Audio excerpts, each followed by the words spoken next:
9 মাহ 9 দিন গৰ্ভত ৰাখি আমাক জন্ম দিছিলে। সেইজনী বাৰু কোন? এইজনী মোৰ মা। আৰু আমাক খুৱাইছিলে বুকৰ আহাৰ।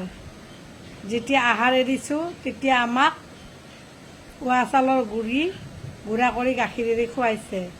আমি এতিয়া ডাঙৰ হ'লোঁ, ল'ৰা ছোৱালী জন্ম দিলোঁ, আমিও কাৰোবাৰ মাক হ'লোঁ। আৰু আমাৰ মাক এতিয়া আমি খুৱাব লাগিব। কি খুৱাইছোঁ জানেনে? আধা আধি খুৱাই হ'ল, পাহৰি গৈছিলোঁ ভিডিঅ'টো বনাবৰ কাৰণে। ডালিয়া বনাই গাখীৰ এৰি অকণমান নিমখ দিছোঁ আৰু গাখীৰ দিছোঁ, গাখীৰ আৰু ডালিয়া। ঘিউ দিব নোৱাৰোঁ, বস্তুটো গাখীৰেৰে বনাইছোঁ। এতিয়া মাক খুৱাই আছে এয়া।